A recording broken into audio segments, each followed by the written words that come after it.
你不要报了，我们中国公司 हमारी चीनी कंपनी चीन के लिए बैनुल-अक़वामी सतह पर गोश्त की मसनूआत से वाबस्ता है और पाकिस्तान एक ऐसा मुल्क है जिसके बारे में हम इस ज़मीन में बहुत पुरुमीद हैं। 重点首选区域 पाकिस्तान का शुमार दुनिया में गोश्त बरामद करने वाले बड़े मुल्कों में होता है और चीनी कंपनी के ओहदेदार फांगबिंग की इस उम्मीद की वजह भी यही है।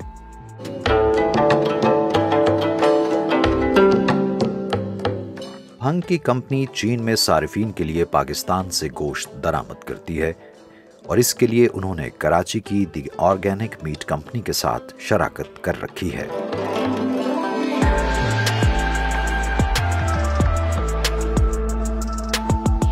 गोश्त बरामद करने का अमल जानवरों की खरीदारी, देखभाल, सेहत और हिफ्ज़ाने सेहत के उसूलों को मद्देनजर रखकर किया जाता है। ज़्यादातर जो जानवर प्रेफर किए जाते हैं वो देसी, जो हमारी पाकिस्तान ब्रीड है, और देसी क्रॉस, ये दो जो हमारे पास इसकी कैटेगरी है, इनके अंदर ज़्यादा परचेजिंग होती है और इन्हीं की फैटनिंग की जाती है। विलायती हम परचेजिंग करते हैं, इनकी जो यील्ड निकलती है वो ज़्यादा बेहतर होती है हमारे पास। ये कंपनी का ओन फैटनिंग फार्म है जहाँ पर हम अपने लिए जानवर परचेज़ करते हैं और परचेज़ करके इसको 6 मंथ्स की इसकी फैटनिंग करते हैं और फिर इसका अप टू द मार्क इसको स्लॉटिंग के लिए तैयार करते हैं और जब ये तैयार हो जाते हैं 6 महीने के बाद तो फिर हम अपने पास इनको स्लॉटर करते हैं।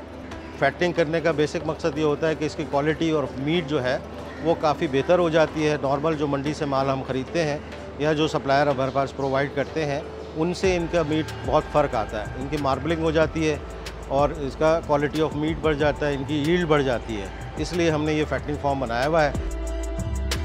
अल्हम्दुलिल्लाह इधर जो हमारी कैपेसिटी है फैटनिंग फार्म की, ऑलमोस्ट तकरीबन 2000 प्लस एनिमल हम एट ए टाइम इसको फैटनिंग कर सकते हैं।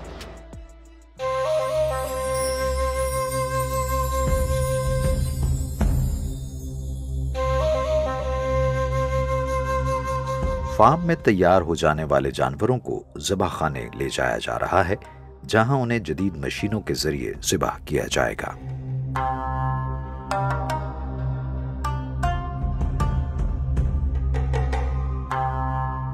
एक एक मरहले पर हिफ्ज़ाने सेहत के उसूलों को मद्देनज़र रखा जाता है और प्लांट के अंदर काम करने वालों को सफाई के एक निज़ाम से गुजरना पड़ता है।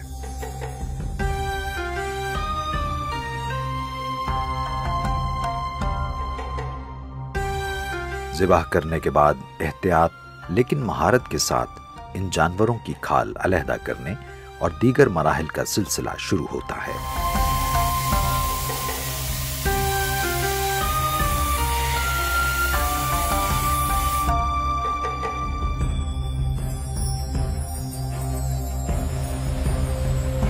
हम चेक करते हैं कि इसमें किसी मीट कारकस में कोई डिजीज़ तो नहीं है, ऐसी डिजीज़ जो ह्यूमन हेल्थ को अफेक्ट करे। किसी कारकस में ऐसी कोई डिजीज़ है तो हम उसको रिजेक्ट करते हैं। आइदर जो कारकस है वो डिजीज़ फ्री है, हम उसको आगे फिट फॉर ओके करके फिट फॉर ह्यूमन कंजम्पशन के लिए यूज़ कर सकते हैं। फर्दर जो होता है, जो ये इधर सिर्फ डिजीज़ चेक करते हैं हमारे चेकर्स, हम खुद क्वालिटी एश्योरेंस को चेक करते हैं।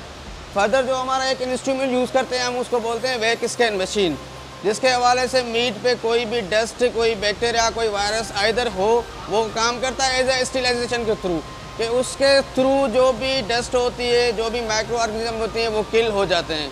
देन हम उसको आगे प्रोसेस करते हैं, देन कोल्ड चेन के थ्रू प्रोसेस करें, देन ओके करते हैं कि ह्यूमन यूज़ कर सकते हैं।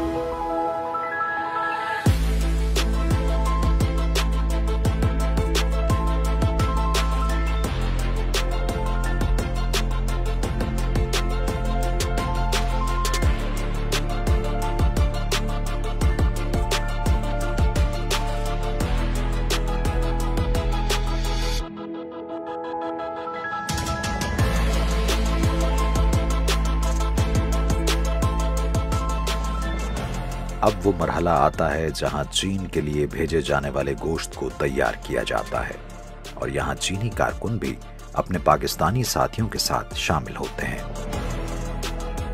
कारकस आता है वो सिंपली डिमोन होता है, हड्डी से गोश्त अलग करते हैं, बगैर हड्डी वाला गोश्त होता है।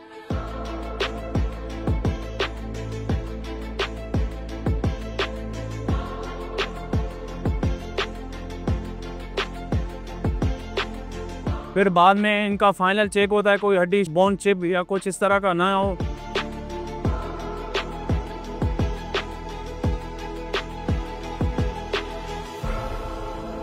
फिर वो आगे प्रोसेस के लिए भेजते हैं, कुकिंग के लिए।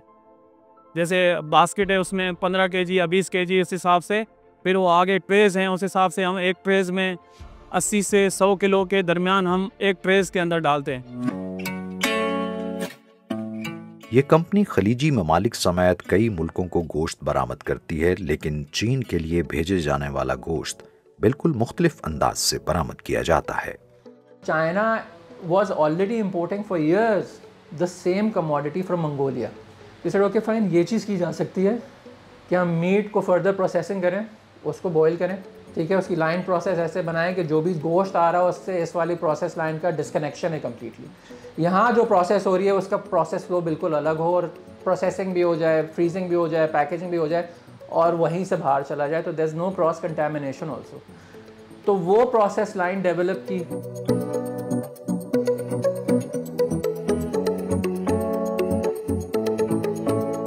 चाइनीज़ अग्रीड टू इट कि हाँ ये प्रोसेस इज़ वैलिड और ये इस थ्रू पाकिस्तान को परमिशन दी जा सकती है इस चीज़ की। तो that is how this all started. अगर आप चाइना की डेमोग्राफिक्स पढ़ें या उनकी डिमांड पढ़ें तो it's the biggest producer of beef in the world and it's the biggest importer of beef in the world at the same time.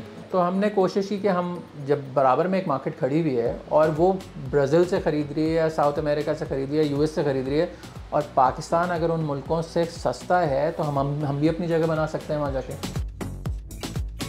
गुज़श्ता साल पाकिस्तान से लाखों डॉलर मालियत का गोश्त चीन बरामद किया गया, जो कि माजी की निस्बत बेहतर आशारियों को जाहिर करता है। चीन में पाकिस्तान से दरामद होने वाले गोश्त की मांग में इजाफे की खबरें सामने आई हैं और उम्मीद की जाती है कि इस शोबे में भी दोनों हमसाया मुल्कों के दरमियान ताउन और शराकत आने वाले वक्त में मजीद बढ़ेगी। 虽然中国公司与巴基斯坦公司的文化 अगरचे चीनी और पाकिस्तानी कंपनीज का तरीक़ेकार, लाइहा अमल, तर्ज अमल मुख्तलिफ है, लेकिन हम इस जिम्मेदारी को निभाने में शराकतदारी की तरफ बढ़े। हमारा मानना है दोनों मुल्कों की कंपनीज के दरमियान ताउन आइंदा नस्लों तक भी जारी रहेगा। 会传到更远。